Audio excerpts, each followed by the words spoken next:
Bonjour à tous, vous écoutez Parlons d'Europe, émission proposée par la Maison de l'Europe de Tours-Centre-Val de Loire, centre d'information Europe Direct. Chaque année au mois de mai, la Commission européenne donne ses recommandations économiques aux États membres de l'Union européenne.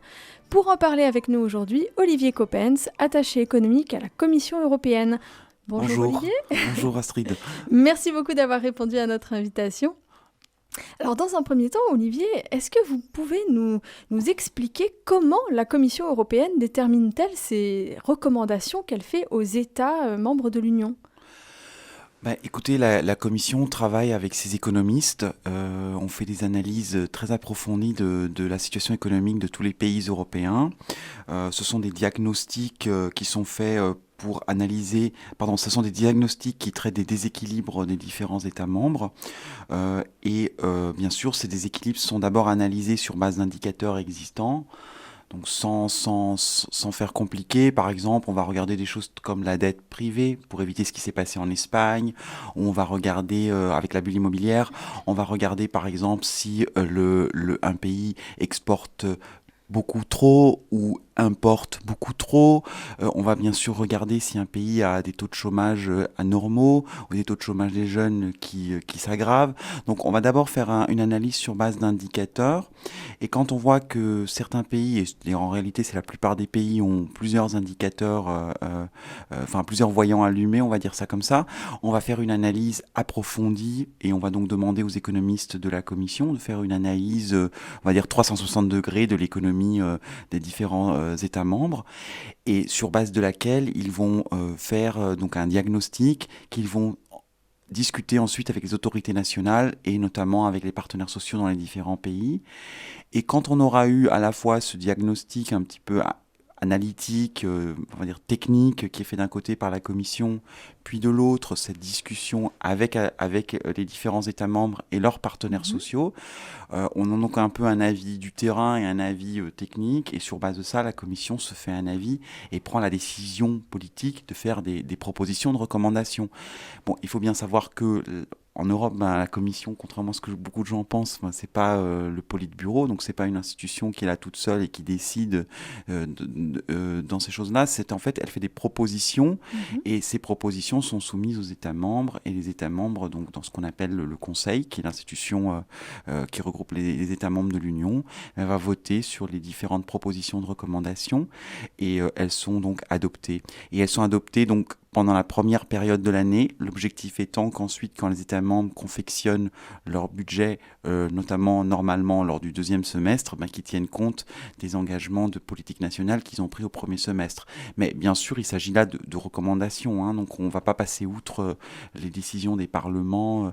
Et d'ailleurs, je voudrais juste profiter pour dire aussi que quand la Commission discute avec les États membres font leur propre discussion en interne, où ils associent notamment leur Parlement national, bien sûr leurs partenaires sociaux. Donc on est vraiment dans un dialogue en fait entre la Commission et les États membres. Absolument, on n'est pas dans une relation maître-élève, on est dans une relation d'encouragement, dans une relation où on essaye de se donner des conseils. On est entre amis, on est entre Européens, on essaie de se donner des conseils pour voir comment en fait faire en sorte que nos économies convergent, que nos économies recréent de la croissance, recréent de l'emploi, recréent de l'emploi des jeunes. Voilà, c'est ça l'objectif. Et donc justement, ces recommandations, elles servent à tout ce que vous venez de nous dire. Est-ce que vous avez peut-être des approfondissements à nous donner ? Oui, tout à fait. Donc, tout d'abord, comme je le disais au début, le premier objectif, c'est bien sûr d'éviter qu'il y ait des gros déséquilibres. Donc, comme je vous disais, des pays qui exportent trop, ça peut être par exemple le cas de pays comme l'Allemagne,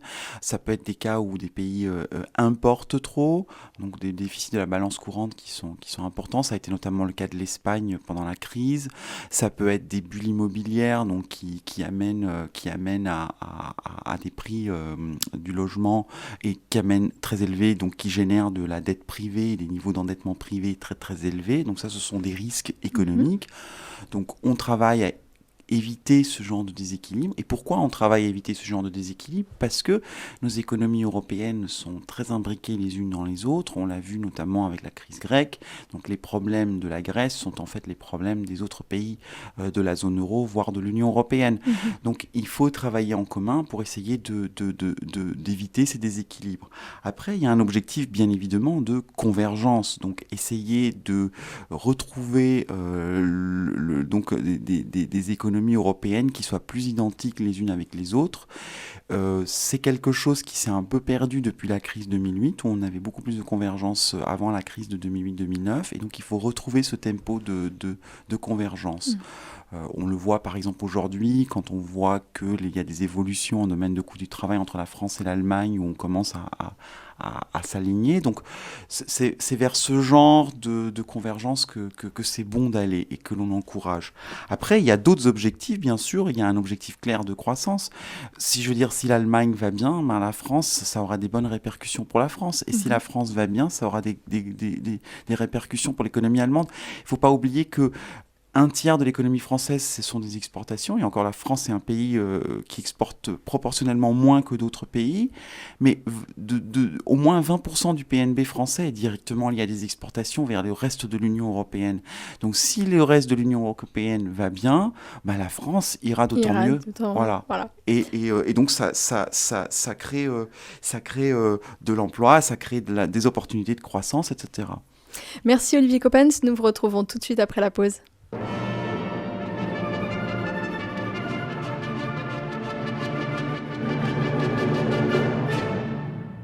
À 13h15 sur RCF, vous avez rendez-vous avec l'histoire. Véronique Alzieux et ses invités vous invitent à revivre une année, un événement, qu'il soit religieux ou historique, sous forme de feuilleton quotidien, créant ainsi une série pleine de rebondissements. La suite de l'histoire, du lundi au vendredi, à 13h15. La joie se partage sur RCF. Vous écoutez Parlons d'Europe, émission proposée par la Maison de l'Europe de Tours Centre-Val de Loire, centre d'information Europe Direct. Olivier Coppens, attaché économique à la Commission européenne, est là pour nous parler des recommandations économiques de la Commission à la France.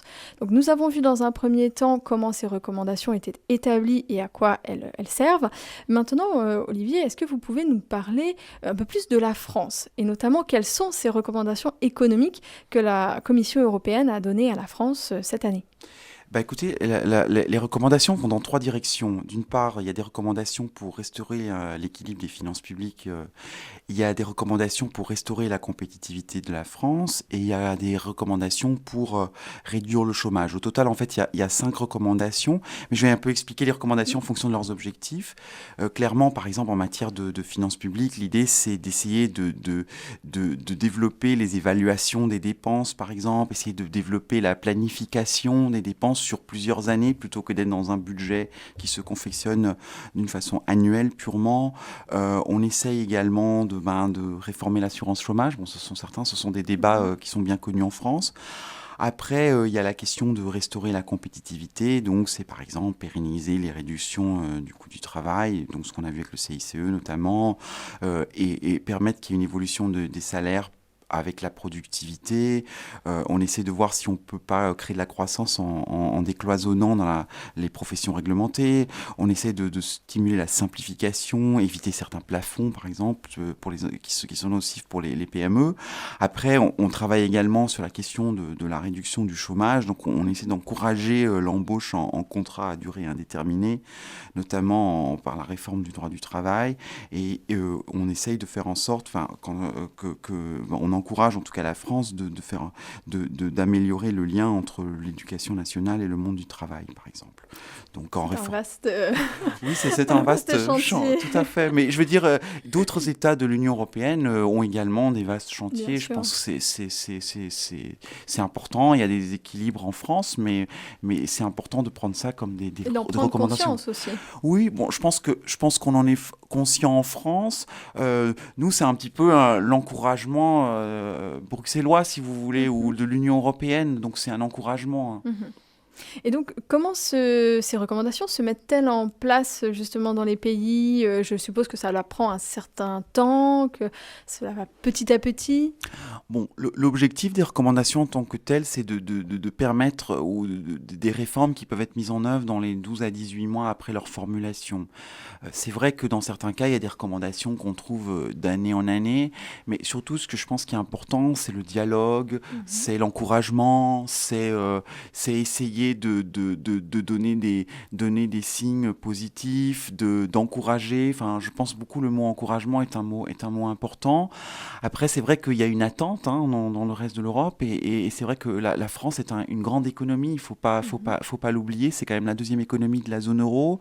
C'est d'année en année avec le Royaume-Uni, c'est la deuxième économie de l'Union européenne. C'est quand même aussi d'ailleurs, faut le rappeler, la cinquième économie du monde. Donc, si vous voulez, il y a des fortes attentes sur la France et c'est normal vu sa taille. Vu sa taille, je pense. Vous-même, vous êtes donc fonctionnaire pour la Commission européenne. Vous travaillez sur le dossier de la France. Oui, tout à fait. Je fais partie d'une équipe donc d'abord de 3 attachés qui sont en France, où on travaille sur justement la communication, l'explication, la pédagogie sur ce que propose l'Europe en matière de réforme, enfin ce que propose l'Union européenne en matière de réforme en France.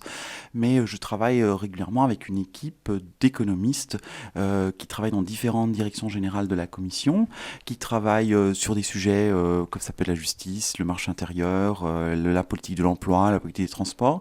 Et donc on est constamment en coordination avec eux et on fait aussi un travail d'explication de ce qui se passe en France et des réactions, parce que certains de nos collègues d'ailleurs ne sont pas français, et donc c'est important pour eux d'avoir un retour du terrain sur ce qui se passe en France.